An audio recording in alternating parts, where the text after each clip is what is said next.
መጋቢት 16 2017 ዓ.ም ተናስልኝ እንደምናመሻችሁ ኢትዮጵያ ቴሌቪዥን ነው ኢቲቪ 57 የመጀመሪያ ክፍል ጀምሯል በሶስት ክፍሎች እስከ ምሽቱ 3 ሰዓት ድረስ አብረን እንቆያለን የመጀመሪያ ክፍል ላይ ነው የምንገኘው ዋና ዋና ጉዳዮችን ላስታውቃችሁ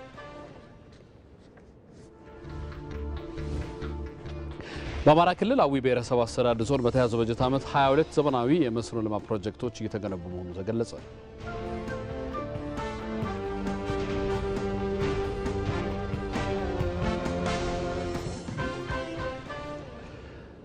በውሃ እጥረት መቸገራቸውን በማዕከላዊ ኢትዮጵያ ክልል ስልጤ ዞን የጦራ ከተማ ነዋሪዎች ገለጹ።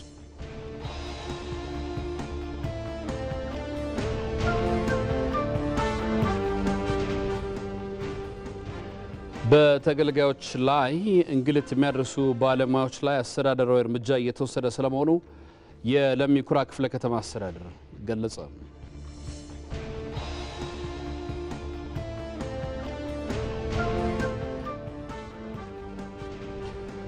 ሩሲያ ከዩክሬን ጋር ከፊል የተኩስ አቁም ስምምነት ለማድረግ በሳውዲ አረቢያ ሪያድ ንግግር ላይ ያሉት ሩሲያና አሜሪካ ተስማሙ የሚሉት ዋና ዋናዎቹ ናቸው።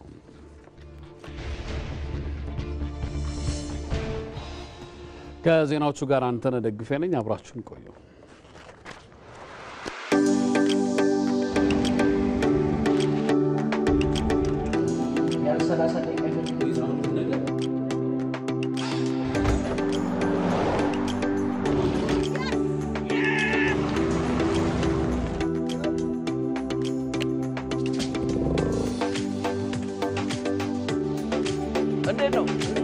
ወደ ቀርጫሽ ግሩፕ በሰላም መጣችሁ እኛ ተወታችን ስለ አንድ ቡና ጤንነት ነው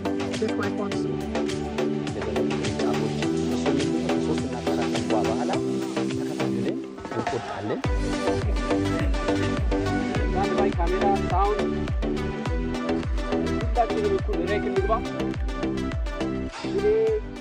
የዛሬት ኢትዮጵያ ነገን ዛሬ ሀገር በማሳ ፕሮግራማችንን ዛሬ የምናካሂደው በቀርጫሽ ግሩፕ የቡና ማሳ ውስጥ ነው። የኢኮኖሚ ልዕልና ክልል ጣልቃ ገብነትን የመከላከል አቅም እየተዳከመ ይሄዳል ማለት ነው። ነፃነትን አስከበ at the same time ደግሞ የኢኮኖሚ ጥገኛ መሆን አይቻልም። በደም የተከበረ ነፃነት የሚጸናው በላብ ነው። ማህበረሰብ ንቃተ ህሊና ያስፈልጋል። ለአንድ ዓላማ ለአንድ ምርት መሰለፍ መቻል አለበት፣ መደራጀት መቻል አለበት። አንድነታችን አጠናክረን የኢኮኖሚ ሉዓላዊነትን ለማረጋገጥ ከማን ምን ይጠበቃል? እየተመተኮስ ስልጣን መያዝ መነወር መቻል አለበት። ሀገራችን ወደ ኢኮኖሚ እንድትገባ ሁላችንም ጥረን ግረን መስራት አለበት። ለችግራችን መፍትሄ የምናገኘው ራሳችን ችግራችን ውስጥ ስለሆነ በተፈጠረው የመነጋገር እድል ውስጥ ተሳታፊ ሆነን ሀገራችንን ብንከባከባት በኢኮኖሚ በሁሉም ራሱ ያቻለች ሀገር ስትኖር ስልጣን ያስፈልገንም ዜግነት ራሱ በቂ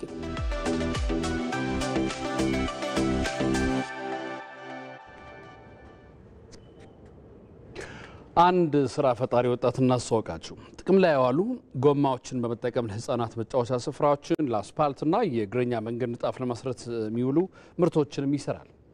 ይህን ማሽን እንዲሰራ መነሻው ነው ጠቅላይ ሚኒስትር አብይ አህመድ በክህሎት ኢትዮጵያ ጉብኝት ባደረጉ ጊዜ የሰጡት አቅጣጫ ነው።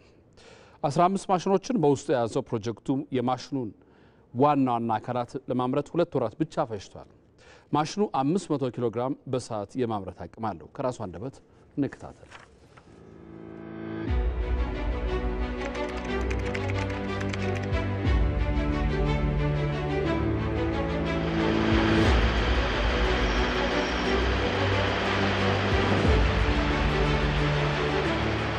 ይሄ ፕሮጀክት 15 ማሽኖችን የያዙ ሲሆን ያንዳንዱ የወዳደቁ ጎማዎች ያለ ጥቅም በየቦታ ያሉትን መልሶ ወደ ስራ ለማዋል የሰራነው ማሽን ነው ማለት ነው። እኔና ጓደኞቼ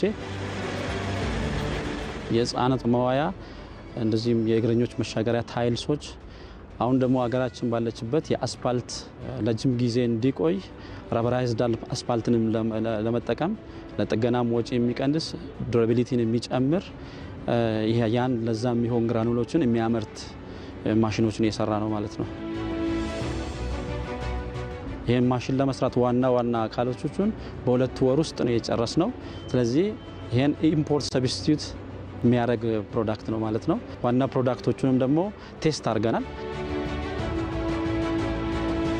የህፃናት መጫወቻ ቦታዎች ሴፍ መሆን አለባቸው። ህፃናት ቢወድቁ የማይጎዱበት መሆን አለበት። ከዚህ አንጻር ትልቅ ገበያ ነው ያለው። ስለዚህ እነኚህ ማሽኖች ቢባዙና በአገሪቱ ክፍሎች ላይ ቢዳረስ በሌሎች ሀገር የተለመደ በዚህ ሀገር ያልተሰራ ረበራይዝድ አስፋልት የሆነ መንገዶች ቢሰሩ መንገዶቻችን ለረጅም ጊዜ የሚቆዩ የጥገና ጊዜያቸውም ደግሞ የሚራዘም ስለሆነ ይሄ ተጠቃሚ ነው። ስለዚህ ለዚህ ገበያ እንፈልጋለን። ጎማ መልሶ ጥቅም ላይ የሚያውል ማሽን የታየር ሪሳይክሊንግ ፕላንቱ 500 ኪሎግራም ፐር ሃወር ነው ካፓሲቲው። ይሄኛውን ማሽን ለመስራት እኛ ሚኒመም ቫያብል ፕሮዳክት ለማድረግ ነው የሰራ ነው። እስከ 20 ሚሊዮን ብር ያስፈልጋል። ስለዚህ በዶላር ቢሰላ እስከ 200,000 ዶላር አካባቢ የኢምፖርት ሰብስቲቱት አድርገናል ማለት ነው። በዚህ ይሄን ካፓሲቲ ማሳደግ ይቻላል። ክቡር ጠቅላይ ሚኒስትራችን ተቋማችንን በጎበኙ ሰዓት በሰጡን ኢኒሺዬቲቭ ከእሳቸውን ሀሳብ ተቀብለን በራሳችን ባለሙያዎች በራሳችን ማሽኖችና በራሳችን ግቢ ይህንንም ማሽኖች መስራት ችለናል። ይሄው ፕራክቲካሊ ሰርተን ቴስት አድርገን አሳይተናል። ይሄ ኢኒሺዬቲቭ ከመጣ በኋላ ለአዋሬ የህፃናት መጫወቻ ቦታውን ሰርተናል። ሌሎች ቦታ ከተማይቱ ቦታዎች ላይ የመጫወቻ ቦታዎችና እንዲሁም ክልሎች ላይ ማስፋፋት እንፈልጋለን። ይሄ ትልቅ እድል በአገር ውስጥ ባለሙያዎች መሰራት ይችላል ብሎ ማመኑ ትልቅ ስለሆነ ትልቅ ጅማሮ ነውና ለሱ ማመስገን ፈልጋለሁ።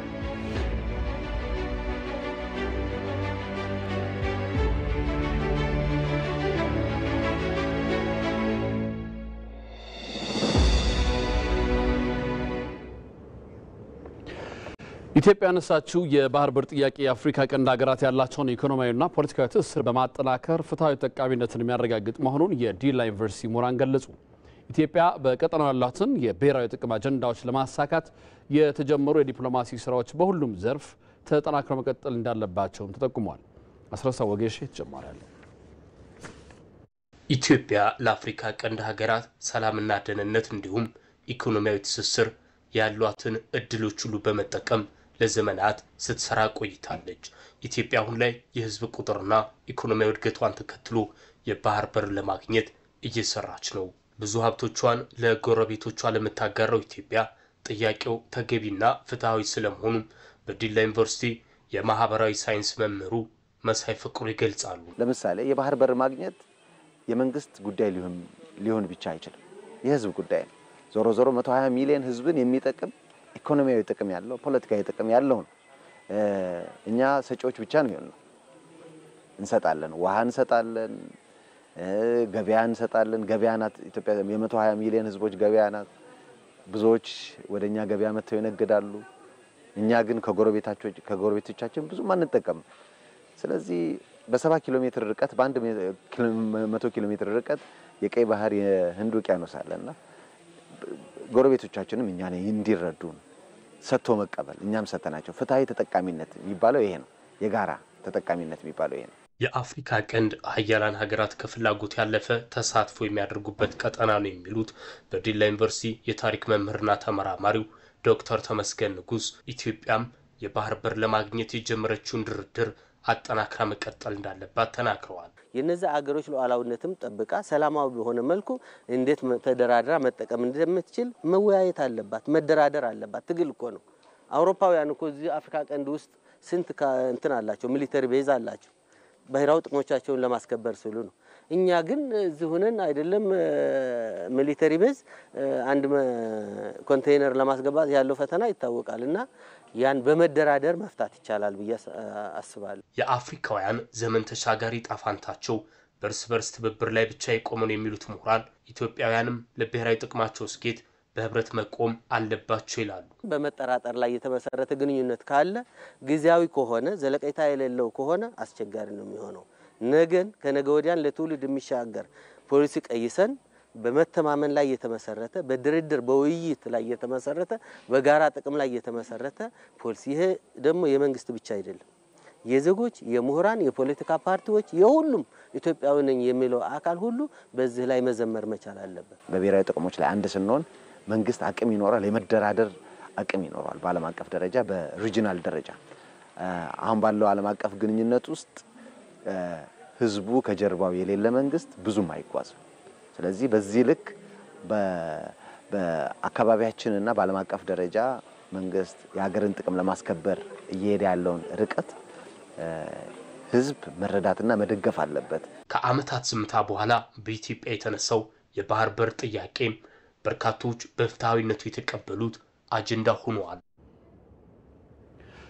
በማዕከላዊ ኢትዮጵያ ክልል ከመደበኛው የመኸርና በልግ ወቅቶች በተጨማሪ የማምረት ተሞክሮ እየጨመረ መምጣቱን የክልሉ ግብርና ቢሮ አስታወቀ በመተግበር ላይ የሚገኘው የግብርናና ገጠር ልማት ፖሊሲ ዘርፉን ለማዘመንም አስቻይ ሁኔታን ይፈጥራል የተባለው ፍሬት ረታ ተጨማሪ አላት በማዕከላዊ ኢትዮጵያ ክልል የምስራቅ መስቃን ወረዳ ነዋሪ የሆነው አርሶ አደር ነጆ መሐመድ ከባለፈው ዓመት ጀምሮ የበጋ መስኖ ስንዴን ማምረት የጀመረ ሲሆን አበረታች ውጤት ማግኘቱን ይገልጻል ከበጋ መስኖ ስንዴ ቢያንስ ከአንድ ጥማድ 15 ኩንታል በሄክታር እስከ 60 ማለት ነው 15 ኩንታል ይገኛል ምርቱን ያው እንደምታዩት ነው አያያዙም እንደምታዩት ነው ዘንድሮ እንደውም ተጠብቀው ከዛ በላይ ነው የዘንድሮ ምርት በጣም አሪፍ ላይ ነው አርሶ አደሩ በአመት 3 ጊዜ ያመረተ ተጠቃሚነቱን እየጨመረ መምጣቱንም ይናገራል አንድ መሬት ቢያንስ በአመት 3 ጊዜ መጠቀም ይቻላል በስርዓት ከሰራሽበት 3 ጊዜ ተጠቀሚበታለሽ ያም ደግሞ የበጋ መስኖ ከረምት ላይ ለበቆሎ ለሌላ ነገር ቢውልም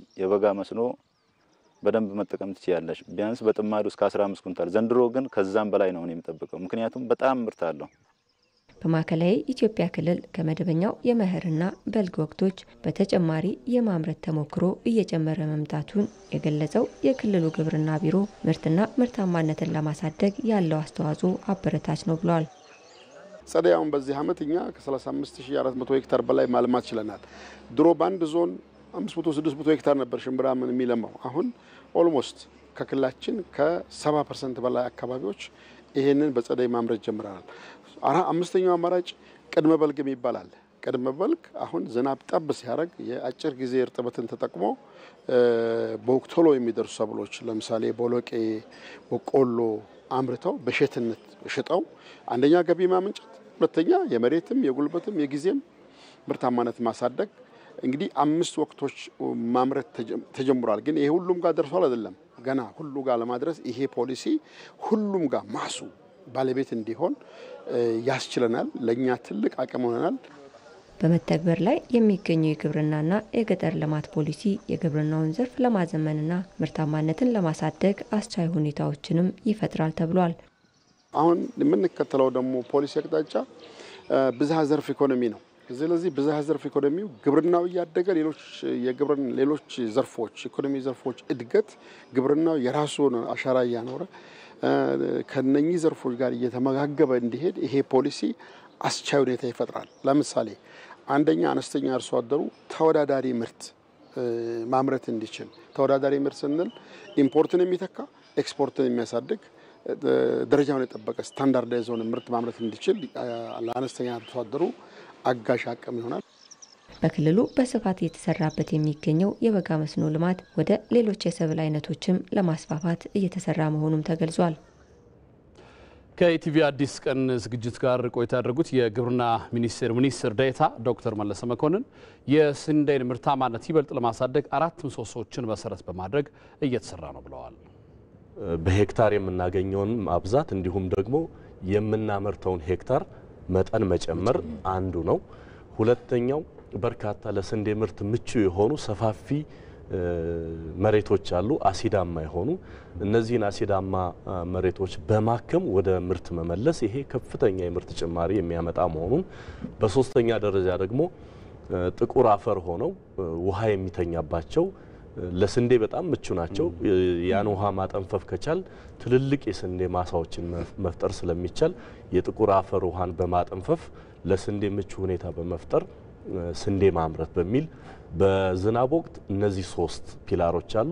አራተኛው ፒላር ደግሞ በበጋ ወቅት ውሃን በመጠቀም በመስኖ ስንዴን ማምረት በመሬትም በምርታማነትም በመጨመር ይሄን የመስራት ስራ ስንሰራ ቆይተናል የግብርና ትራንስፎርሜሽን ኢንስቲትዩት ሲኒየር ዳይሬክተር አቶ ደሳለኝ ድጉማ ከ17 በመቶ በላይ የሚሆነው የምርጥ ዘር አቅርቦት በሀገር ውስጥ አምራቾች እየተሸፈነ ነው ብለዋል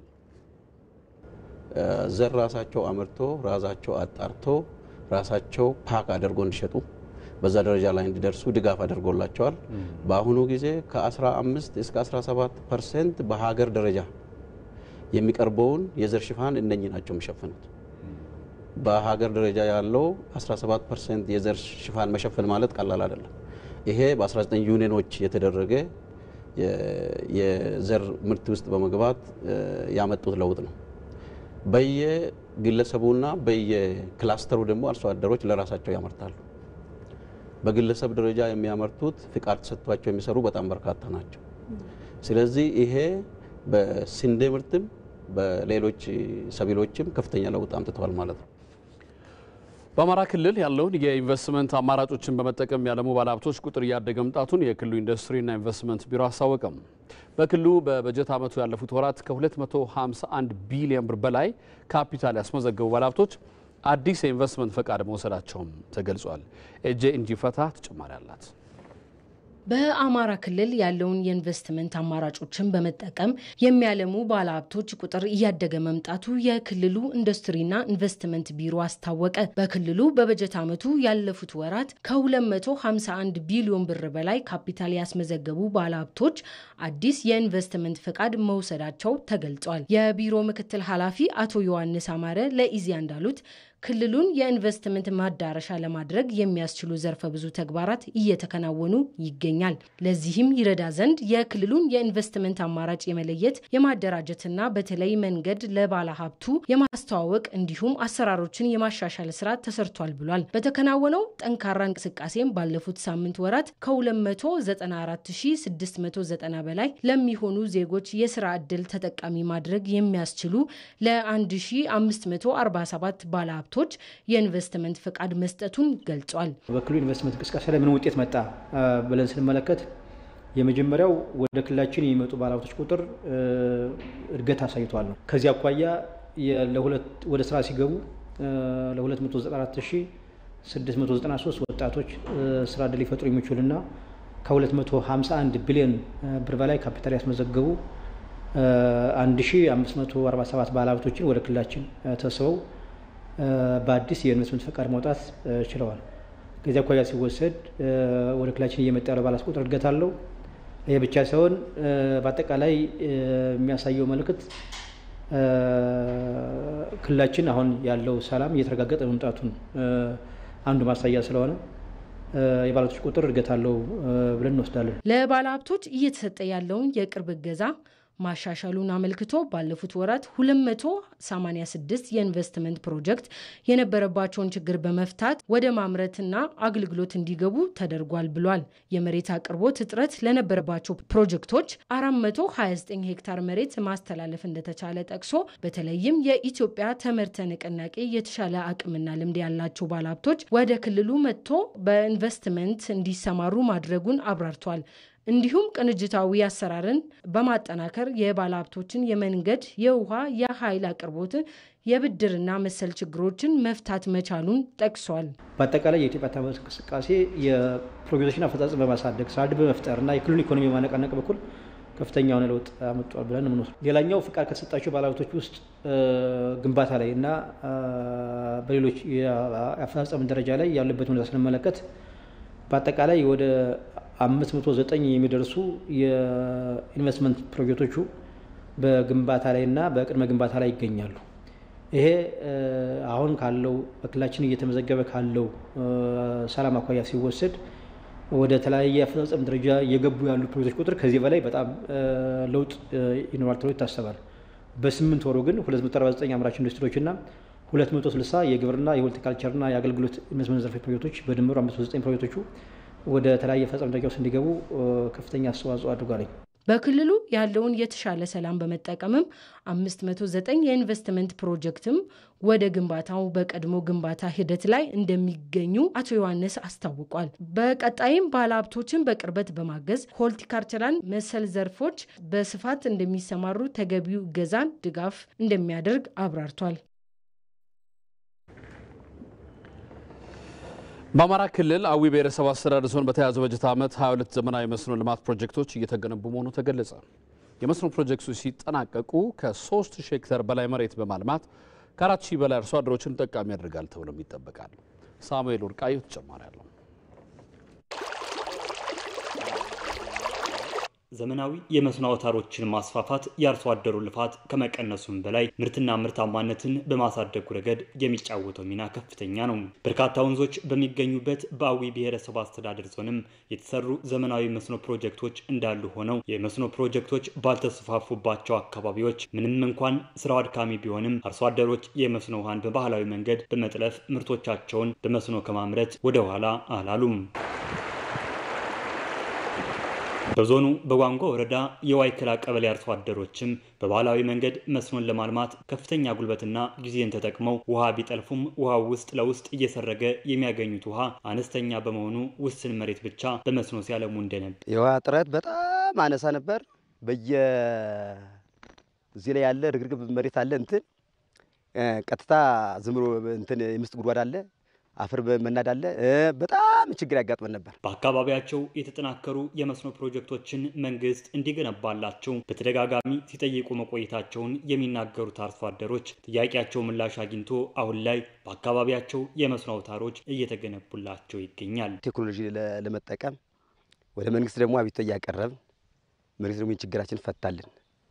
ከፈታን ደግሞ አሁን ደግሞ በትክክለኛው እንክብካቤ እየወሰድን አፈሩን ሆነም ጥበቃውንም እንዳይታረስ እንዳይደረመስ በለማህበረሰቡም ግንዛቤ እየፈጠረ አሁን በየሳምንቱ ስብሰባ እያደረግን ነው ያለን። እነዚህ መስኖን በባህላዊ መንገድ በማልማት ከራሳቸው አልፎ የገበያ ክፍተትን ለመሙላት የሚታትሩት አርሶ አደሮች ይህን ዘመናዊ የመስኖ አውታር በመጠቀምም በቀጣይ ተጨማሪ ምርት ለማምረት ተስፋን ሰንቀዋል። ቢያንስ 2 ቃዳ መሬት እያረስን ስንቆይ ነበረው ወደ 4 ቃዳ መሬት እያለመን እዚያም እያደረስን ማህበረሰቡም ከችግር እንዲዋጣ እኛም ከችግር እንድንዋጣ እያደረግን በቃ ያለውን ደግሞ እየጠበቅን ልክ ከግንበኛው ጎን ለጎን እያልን በሙሉ ያለውን ልማት አይዞቹ እያልን እየተንከባከብነው ምንለኛ አሁን ዛሬም ቢሆን የአዊ ብሔረሰብ አስተዳደር ከ100,000 ሄክታር በላይ ማልማት የሚችል ቢሆንም እስካሁን በባህላዊና በዘመናዊ መስኖ 32,000 ሄክታር መሬት ብቻ እየለማ መሆኑን የተናገሩት ደግሞ የብሔረሰብ አስተዳደሩ መስኖና ቆላማ አካባቢዎች ልማት መምሪያ ኃላፊ ታደሰ ቢተው ናቸው። በተያዘው በጀት ዓመትም 22 የመስኖ ልማት ፕሮጀክቶች በመገንባት ላይ ናቸው ብለዋል።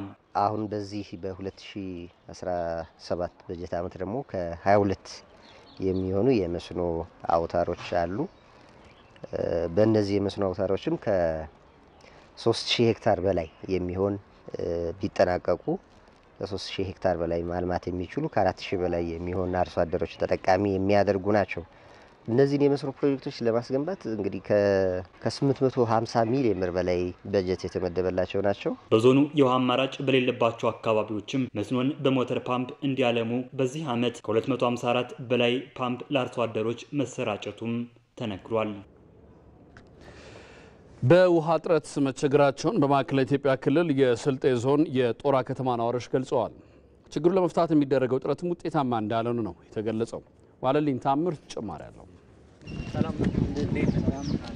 ሱልጣን ሄዶ በማዕከላዊ ኢትዮጵያ ክልል ስልጤ ዞን የጦራ ከተማ ነዋሪ ሲሆን ውሃን በጋሪ ለነዋሪዎች ቤት ለቤት እያቀረበ በመሸጥ እንደሚተዳደር ነው የሚገልጸው። በአቅራባ አጋጣሚ ከተገኘ 10 ብር 15 ብር ይሸጣል። ያው በርቀት ሲሆን ደግሞ እስከ 30 ብር እስከ 40 ብር የሚወጣበት ጊዜ አለ። የከተማዋ ነዋሪዎች እንደሚሉት የንጹህ መጠጥ ውሃ በዚህ አካባቢ ለማግኘት ፈተና ሆኗል። ከጧት ከሌሊት ጀምሮ እስከ ማታ ምሽት ድረስ ውሃ ለማግኘት ሲኳትኑ እንደሚውሉም ይገልጻሉ። እዚቹ ተማሙተን ነው ሌሊት በጨለማ መተን ሀያረ እዚህ አድረን በቦታው ነው ምንቀዳ። ከሴት ከወንድ ከልጆቹ ተሰቃይተን ከነ አህያዎች አጠቃላይም በስቃይ ላይ ነው ያለነው። ስለ ውሃ ችግር አለን፣ የውሃ ችግር። ይሄ ህዝቡ ሁሉ ውጭ ነው የሚያድረው። ውጭ አድሮ እሱም አያገኝም ይሄዳል። በምን ምክንያት ነው? በውሃ እጥረት በጣም ተቸግረናል። ልጅ ተሸክመን ሁሉ አናገኝም። ይሄ ልጅ ራሱ ምን ይመስላል? በውሃ እጥረት ውሃ የለን ምን የለን። 100 ብር ኩቦን እንከፍላለን፣ የምናገኘው ነገር የለም። እናም ከከተማዋ ነዋሪ ጋር ተመጣጣኝ ያልሆነ የውሃ አቅርቦት በመኖሩ መንግስት መፍትሄ እንዲሰጣቸውም ይጠይቃሉ። ያው እንግዲህ ምን እንደምታዩት ነው። ልጆቻችን ትምህርት ቤት መሄድ አይችሉም በውሃ እጥረት ምክንያት። ሁሌ እናወራለን፣ መፍትሄ አላገኘንም። ያው ከመንግስትም የተያዘ ነገር ካለው መፍትሄ ስጡልን። ይኸው ልጄን ተሸክሜ ነው መጣሁት። ስንሳን ነው ከመጣሁ እስካሁን ውሃውም ይኸው ቆሟል። በውሃ እጥረቱ ምክንያትም የማህበራዊ አገልግሎት መስጫ ተቋማት ሁሉ እንደሚቸገሩ ይናገራሉ። የሆቴል ቤት ያው በውሃ እጥረት ምክንያት አገልግሎት መስጠት አልቻልንም። ከስተመራችን ያው ማስተናገድ አልቻልንም እና የውሃ ችግር አለ። ከሌሊቱ 9 ሰዓት ወጥተን ውሃ ፍለጋ 20 ኪሎ ሜትር 15 ኪሎ ሜትር ተጉዘን ነው ውሃ የምናገኘው። ስለዚህ በስራችን ላይ በጣም ችግር ፈጥሮብናል። እኛ እዚህ አርደን ሰንጋ አርደን በውሃ እጥረት ምክንያት በቃ ማስተናገድ አልቻልንም። ምግብ ማዘጋጀት አልቻልንም። ከውሃ እጥረት የተነሳ ከፔሸንቱ ወደ ዶክተሩ ከዶክተሩ ወደ ፔሸንቶች የሚተላለፉ በሽታዎች ብዙ ከመሆኑ የተነሳ የውሃ ችግር ብዙ አይነት በሽታዎችን ያስተላልፋሉ። ለምሳሌ ሲያክል አንድ ህፃን ተኝቶ ከ3 ቀን በኋላ መውጣት ሲገባው እስከ 10 ቀን እስከ 15 ቀን ተጓዳኛ በሽታዎች እየተፈጠሩ ያሉበት ዋናው መንስኤ ብለን ምንድነው ብለን ስናጠና ያው የውሃ ጋር የተያዘ በሽታዎች ናቸው። ችግሩን ለመፍታት በከተማም በወረዳና በዞን ደረጃ እየተሰራ ቢሆንም በሚደረገው ጥረት ግን ከነዋሪው ጋር የሚጣጣም የውሃ አቅርቦት እንደሌለ የከተማ አስተዳደሩ አስታውቋል። 2 ጉድጓድ ብቻ ነው ያለው። አንደኛው ይበላሻል። እሱን እስከምታስተካክል ሌላኛው ቀጣይ ያለው ያው አካባቢ ሙቀትም ስለሆነ ፓምፖቹም ቶሎ ቶሎ የሚቃጠሉበት ሁኔታ ነው ያለው። በከተማ አስተዳደሩ ጄኔሬተሮችን ጭምር ገዝቶ ችግሩን ለመፍታት ጥረት እየተደረገ ያለ ቢሆንም ግን ያለውን የውሃ ችግር መቅረፍ እየተቻለ አይደለም። ስለዚህ ይሄ ችግር ከከተማ አስተዳደሩ ብቻ ሳይሆን ከዞኑም አቅም በላይ ስለሆነ እኔ ልዩ ትኩረት ተሰጥቶት መፈታት ያለበት። በአካባቢው በ2004 ዓ.ም ተጀምሮ ያልተጠናቀቀው አንጀሌ የመጠጥ ውሃ ፕሮጀክት ችግሩን መቅረፍ ይችል እንደነበር የጠቀሱት የስልጤ ዞን ውሃ ማዕድንና ኤነርጂ መምሪያ ኃላፊ ጨፋ ከድር ዘላቂ መፍትሄውን ከክልሉ ጋር ለመስራት መታሰቡንም ነው የጠቆሙት። በሂደቱም መጓተቶች አሉ። መጨረሻም ላይ በተባለው ጊዜ ማጠናቀቅ አልተቻለም ይሄን ፕሮጀክት። ከዚህ መነሻ ችግሩ ቀጥሏል ማለት ነው። ለዚህም ከክልል ጋር በቅርበት የመስራት ሂደቶች አሉ። እስካሁን ግን ውጤት የመጣ ውጤት የለም። ውጤት ይኖራል ብለን እንጠብቃለን። የጦራ ከተማን ጨምሮ በዞን ደረጃ ያለው የውሃ ሽፋን ከ35 በመቶ በታች ሲሆን ይህም ከፍተኛ የውሃ እጥረት መኖሩን እንደሚያሳይ የዞኑ አስተዳደር መረጃ ያመለክታል። ባልደረባችን ቶማስ ኃይሉ በለሚኩራ ክፍለ ከተማ ወረዳ 3 የቀበሌ መታወቂያ ለማውጣት በሄደበት የአገልግሎት አሰጣጥ ክፍተት አጋጥሞታል። ጉዳዩን እስከ ክፍለ ከተማው የሲቪል ምዝገባና የነዋሪነት አገልግሎት ይዞት ሄዶ በተገልጋዮች ላይ እንግልት የሚያደርሱ ባለሙያዎች ላይ ተደጋጋሚ አስተዳደራዊ እርምጃ እየተወሰደ ስለመሆኑ ተነግሮታል። ዘገባውን ተከታትለን እንመለስ። ከሰሞኑ አዲስ የቀበሌ መታወቂያ ለማውጣት በለሚኩራ ክፍለ ከተማ ወረዳ 3 ተገኝቻለሁ። በወቅቱ ብዙ ተገልጋይ ባይኖርም ከ8 ሰዓት እስከ 10 ሰዓት ድረስ መጠበቅ ነበረብኝ። ተራዬ ደርሶ ወደሚያገለግለኝ ሰራተኛ ቀረብኩ። ነገር ግን ሰዓት ገና ቢሆንም በንጋታው እንድመጣ አሳማኝ ያልሆነ ምክንያት ነገረኝ። እዚህ ጋር ንግግራችንን ግን መቅረጽ ጀመርኩኝ። እስካሁን ለምን አቆየኝ? አንተ አልሰራም ይያለኝ ገና 10 ሰዓት አልሰራም። እስካሁን ተራዬን ስጠብቅ ለምን ዝም አልክ? አልሰራም እኔ ይቆያል። ይኸው ከ8 ሰዓት ጀምሮ እዚሁ ፊት ለፊት ተቀምጫለሁ። ምን ይልካል? ባለሙያ ነው እኮ እሱ ምን መስራት ይችላል ነው። ታዲያ ለምን እምቢ አላልኩም? ማንን? እሱ እኛ ለምን ነው የምለው? አልሰራም ሁለት ሰው አለ ብየዋለሁ። ሲጀመር እሱ ባለሙያ ነው እንደኔ መስራት ይችላል። ዩኒፎርም ቀይሮ ሲሄዳል አየሁ እንዴ አንተ ምን ታወራለህ እንዴ? 11 ሰዓት ነው ባስ የሚይዘው ነው ደግሞ ባለሙያ ሄደ ጠይቅ። ለምን አቆየኝ እስካሁን?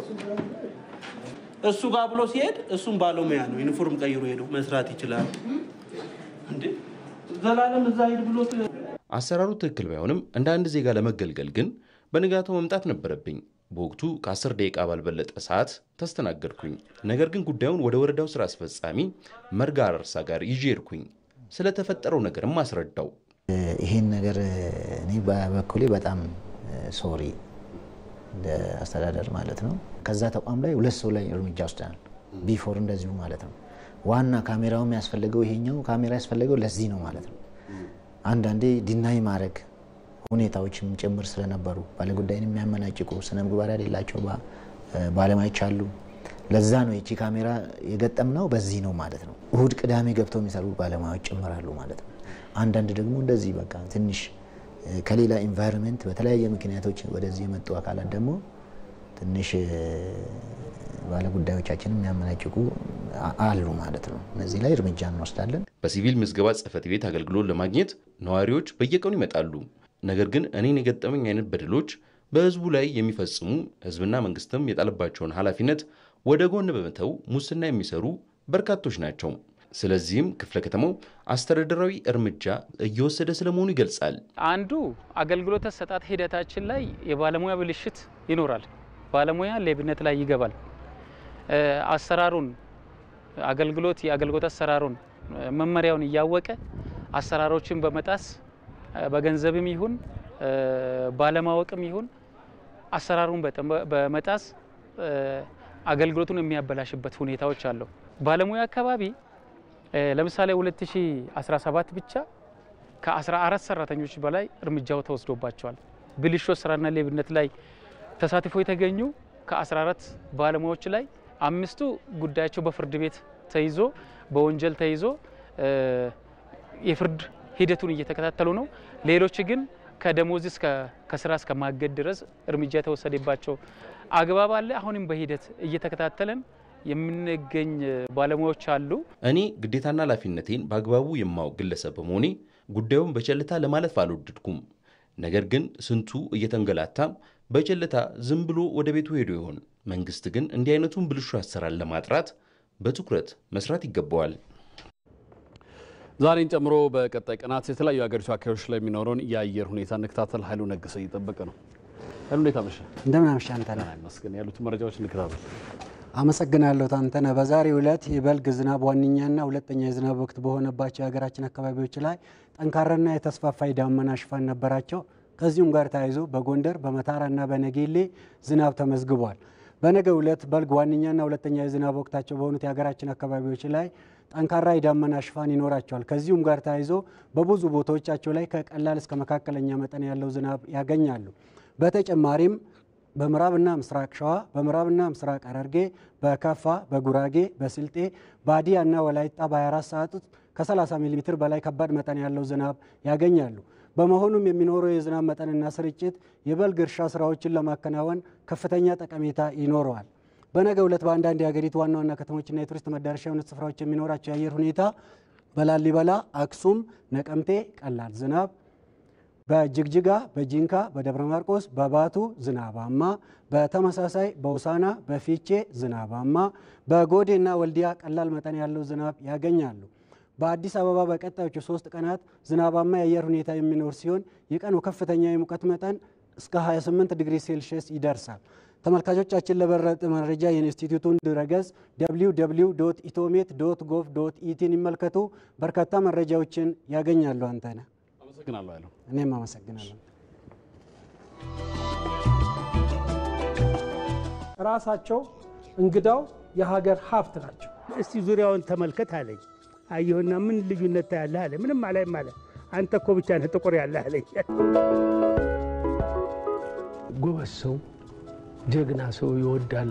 ባልታሰበ ሁኔታ መንግስት ተነስቶ 40 የሚሆኑ አስተማሪዎችን አባረረ። የመጀመሪያ አቅሜን አውቄ መኖር የጀመርኩ 9ኛ ክፍል ከገባው በኋላ ነው። የሰው ልጅ ማንነት ከውጭ ወደ ውስጥ የሚገባ ነው። ስናድግ ጀግኖቻችን የምናደንቃቸው ሽፍቶች ነበሩ።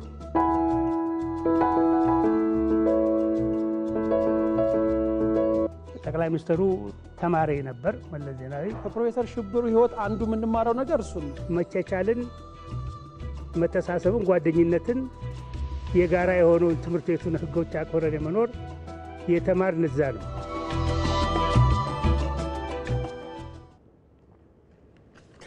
በደቡብ ኢትዮጵያ ክልል ያለው አንጻራዊ ሰላም ዘላቂ እንዲሆን ነባራዊ ሁኔታዎችን ከግንዛቤ ውስጥ ያስገባ ስራ እየተከናወነ መሆኑን የክልሉ ፖሊስ ኮሚሽን አስታወቀ። ኮሚሽኑ በወቅታዊ ነባራዊ ሁኔታዎች ላይ ከባለድርሻዎች ጋር በወላይታ ሶዶ መክረዋል። የክልሉ ፖሊስ ኮሚሽን ኮሚሽነር ፍስሐ ጋረደው የክልሉ ፖሊስ ማህበረሰቡን በማሳተፍ የሰራው ሰላም የማስከበር ስራ በዘርፉ የተሻለ ውጤት ማስገኘቱን በዚህ ወቅት ገልጸዋል። የምክክሩ ዓላማም በቀጣይ ጊዜያቶች በክልሉ ያለውን አንጻራዊ ሰላም ዘላቂነት ማረጋገጥ መሆኑን ኮሚሽነሩ ተናግረዋል። አሁን ኢትዮጵያ ውስጥ በተነጻጻሪ ሰላም የሰፈነበት ክልል እንደመሆኑ መጠን ይህን አጠናክረን ለማስቀጠል የሰራነውን ስራ በአግባቡ አይተን የጸጥታ ሁኔታችንን ገምግመን በቀጣይ ደግሞ የ2017 ሁለተኛ ዙር የክልሉ የጸጥታ ምክር ቤት ያስቀመጠውን አቅጣጫ ተከትለን የምንሰራቸው ስራዎች ላይ የጋራ መግባባት ላይ ደርሰን የምንለያይበት መድረክ ነው የሚሆነው። የክልሉ የጸጥታ አካላት ከመቼም ጊዜ በላይ ቁርጠኛ ሆነው ሰላምን የማስከበር ኃላፊነታቸውን መወጣት እንዳለባቸው ኮሚሽነሩ አሳስበዋል። ሪፖርተራችን ተመስገን ተስፋዬ ዘገባ እንደሚያመለክተው በውይይቱ ከሁሉም የዞን መዋቅር የተውጣጡ የፖሊስ አካላትም ተሳትፈውበታል። በማዕከላዊ ኢትዮጵያ ካሉ ብሔረሰቦች መካከል አንዱ ነው የሃላባ ብሔረሰብ። ብሔረሰቡ የራሱ የሆነ የተለያዩ ቱባ ባህሎችና የግጭት አፈታት ስርዓት ባለቤትም ነው። ከዚያ ባለፈ በብሔረሰቡ ዘንድ በሴራና ሌሎች ዝግጅቶች ላይ የሚቀርበው ያካ የተባለው ባህላዊ ጭፈራዎች በእጅጉ ደማቅና ቀልብ የሚስብ ነው። ይህ ባህላዊ ጭፈራም በይዘቱ ፍቅር፣ ሰላምና አንድነትን የሚሰበክበት ነው። ባልደረባችን ዮሐንስ ፍሳ የሃላባ ብሔረሰብ ጭፈራን የተመለከተ ዝግጅት አጠናክሯል። እንከታተል። አሉላሉ በላሉላሉ ወለ አላግያ በማንስለወንቆ ኡለገዋበ አሚሞወንቆ ገርበ ሰላማ ቀርስን ሶዮንቆ አሉላሎ በላሉቦኮ አሉላሎ በላሉላሎ አሉሴዮ ላኑሪያ ያኔ አሎሮዮ በመለበየኔ አሎሮዮ በላሉላሎ hindelaya be tabechuse sisiyano be sintiruse alam koma lalula yalu wala alam koma lalula yalu wala aloru lalula alu belalula alu ሃላባ በርካታ የባህላዊ ጨዋታዎች አሉት። በቁጥር በርከት ብለው የሚጠሩ በወጣት ሴቶችና ወጣት ወንዶች የሚጫወቱት እናቶች አባቶች ለብቻቸው የሚጫወቱት እንደውም እናቶች ብቻቸው ደግሞ የሚጫወቱት ወንድስ ምንም ሳይኖርበት እያለ ብዙ ይናለው። ከዛ ሁሉም አንጋፋው ደግሞ ዛሬ የሚታዩት በወጣቶች ወንዶችና በወጣት ሴቶች የሚጫወቱት ጨዋታ ነው። አሎሩ ላላላ ለወለ ኦሱዮ ካምቤቾኔ ለወለ ገዋሌ ሰቤቾኔ ለወለ ላሎሮ ላሉ በላሉ ኡሊትና መታኔ በናመታኔ ለወለ መላዮ ኮሌንታኔ መላዮ ኮሌንታኔ ላሎሮ ወይላላ በረካዮ ኮቴንታሴ አያኑዮ አሌንካሴ ላሎሮ ላላላ ላሎሮ ላላላ ላሎሮ ላሉ በላሉ ላለ ምንድነው የሚተላለፈው ቁም ነገር? ምን መልእክት ነው ያለው? እዚህ ውስጥ ምን አለ? ትላልቅ ውዳሴዎች አሉ። የሰላም ውዳሴ አለ፣ የፍቅር ውዳሴ አለ፣ የውበት ውዳሴ አለ፣ የሥራ ውዳሴ አለ፣ የሰላም ውዳሴ አለ። በዚህኛው ባህላዊ ጨዋታ ውስጥ ማንሸራሸሩ የተኞቹ ማህበረሰቡ ያሉ ነገሮች አይቀሩ። አንዱ ከዚህኛው ጨዋታ ጋር ስናስተሳስረው የመጀመሪያው በፍቅር መደሰት ነው። ሁለተኛው ቁም ነገር ማስተላለፍ ነው። ሶስተኛው አብሮነትን ማጠናከር ነው። እንዳያቸው ሴቶችና ወንዶች ናቸው። ሴቶችም ወንዶችም እኩል ነን። የተኛም ቦታ ላይ አንዳችን ጥለን ውበት የለንም፣ ተፈላጊነትም የለንም። ስንሰባሰብ አንድ ላይ ስንሆን እናምናለን የሚል ሁለንተናዊ ሰብሰብ አድርጎ ያዛ መልእክት ነው እናላለሁ።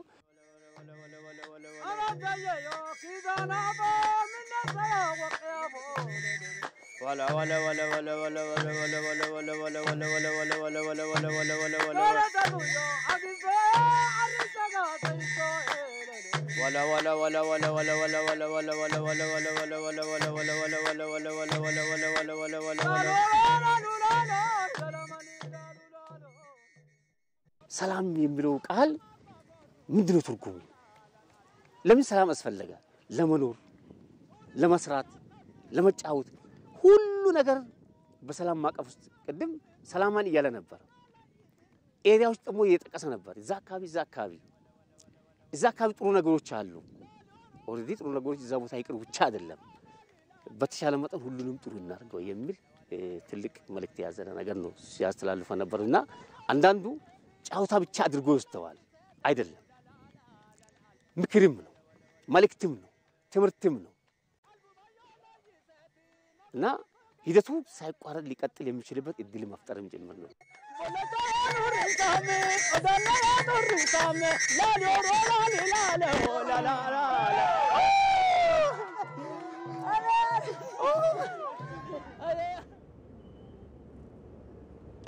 ሀገራዊ ሰላም ለማጽናት የወጣቶች ሚና ከፍተኛ በመሆኑ ወጣቶች በተለያዩ የሀገሪቱ አካባቢዎች የሚካሄዱ የሰላም እሴት ግንባታ ስራዎች ንቁ ተሳታፊዎች ሊሆኑ እንደሚገባ ተጠቆመ።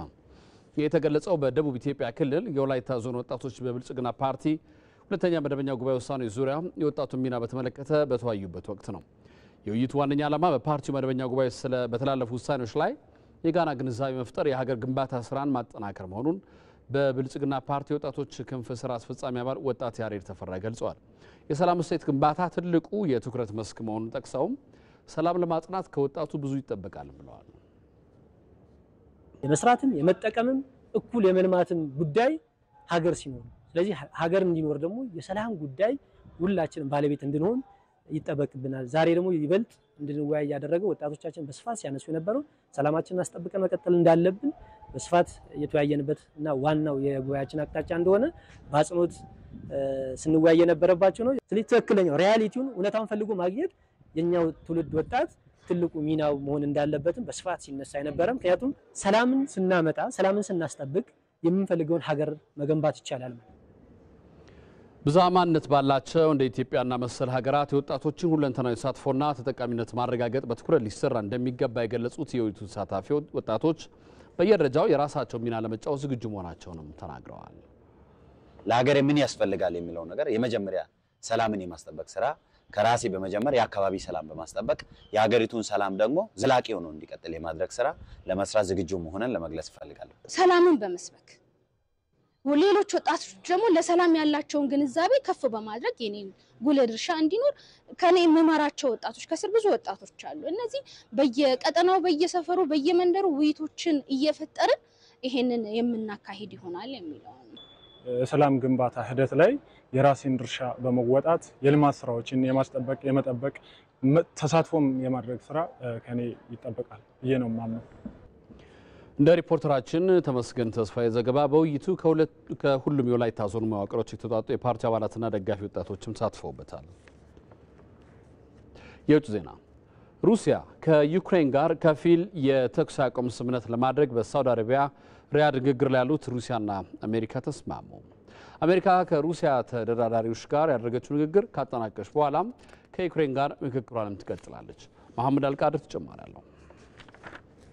ሩሲያና አሜሪካ እንደ ማራቶን የረዘመውን የሩሲያ ዩክሬን ጦርነት ለመቋጨት እያደረጉት ያለው ንግግር መስመር አስይዘውታል ይላል የአልጀዚራ ዘገባ በፊት ገጹ። የአሜሪካ ባለስልጣናት በሳውዲ አረቢያ መዲና ሪያድ የሁለቱን ሀገራት ጦርነት በስምምነት ለመቋጨት ንግግር ማድረግ ከጀመሩ ሳምንታትን አስቆጥረዋል። የአሜሪካና የሩሲያ ተደራዳሪዎች በሳውዲ አረቢያ 12 ሰዓት የፈጀ ንግግርን ያደረጉት ጦርነቱን በከፊል ተኩስ አቁም እንዲኖረው ለማድረግ የሩሲያ መንግስት የዜና ማሰራጫ የሆነው ታስ አሜሪካና ሩሲያ የምክክራቸውን ውጤት በጋራ ጋዜጣዊ መግለጫ ይፋ ያደርጉታል ብሏል። ከሩሲያ በኩል ጦርነቱ እንዲያበቃ እየተደራደሩ ያሉት የቀድሞው አንጋፋ የደህንነት አገልጋያቸው ሰርጌይ ቤሲዳና የቀድሞው ምክትል የውጭ ጉዳይ ሚኒስትርና በእንግሊዝ አምባሳደር የነበሩ ግሪጎር ካራሲን፣ የመካከለኛው ምስራቅ የአሜሪካ ተወካይ ስቲቭ ዊትኮፍ ደግሞ በአሸማጋይነት ነው። በስምምነቱ ተስፋለኝ የሚሉት ዊትኮፍ የሳውዲ አረቢያው ስምምነት የጥቁር ባህርን መርከቦች እንዲመላለሱበት ያደርጋል፣ እናም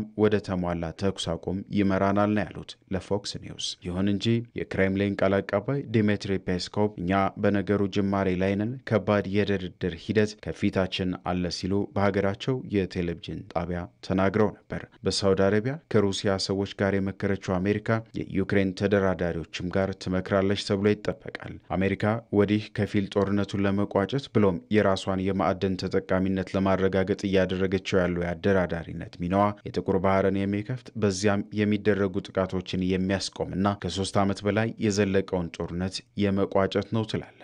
ዩክሬንም አሜሪካ እያደረገች ያለው ስራ የኃይል መሰረተ ልማቶችን ከሩሲያ የጦር መሳሪያዎች ይከላከላል፣ ንጹሃንንም ይከላከላል ብለን ነው ይህንን ፍሬያማ ድርድር የምናደርገው ስትል ትገልጻለች። በጥቁር ባህር የሚገኙት ወደቦቿን ኦዴሳ፣ ኬርሰንና ሚኮላይቭን ዳግም የመጠቀም ጉጉቷንም በመግለጽ ዩክሬን ወደቦቿን እንዲሰሩ በመፈለጓም በመጀመሪያው በአየርና በባህር ላይ የተኩስ አቁም ሐሳብን ያቀረበችው ለዚህ ነው ቢባልም የሩሲያ የውጭ ጉዳይ ሚኒስትር ቃል አቀባይ ማሪያ ዛራኮቫ በሪያድ በትልቁ የሚጠበቅ ለውጥ የለም ሲሉ ተደምጠዋል። የሚጠበቀው ነገር የሚሆነው ሩሲያ የምትጠይቀውን ዝርዝር ሁኔታ ሲሟላ ነው ብለዋል። ለአሜሪካ ፕሬዚዳንትነት በምርጫ ቅስቀሳ ወቅት በነበሩበት ወቅት ዶናልድ ትራምፕ ከተመረጥኩ ጦርነቱን በ24 ሰዓት ውስጥ አስቆማለሁ፣ እንዲያውም ባለ ሲመት ሳላደርግ በፍጥነት የምፈጽመው ይሆናል ሲሉ ተደምጠው ነበር። ይሁንና ይህንን ጦርነት አሁንም ማስቆም አልቻሉም። ምንም እንኳን አሁንም ድርድሩን በበላይነት ሀገራቸው ብትመራም የጦርነቱን መቋጫም የስምምነቱን መዳረሻም ያገኙት አይመስልም። ኢቲቪ 57 የመጀመሪያ ክፍል እዚህ ላይ ያበቃል። ከጥቂት ደቂቃዎች በኋላ በሁለተኛ ክፍል መልሰን እንገናኛለን። ስፖርትና የቢዝነስ ጉዳዮችን ይዘን እንመጣለን። አሁንም አብራችሁን ትሆኑ ዘንድ የአክብሮት ግብዣችን ነው።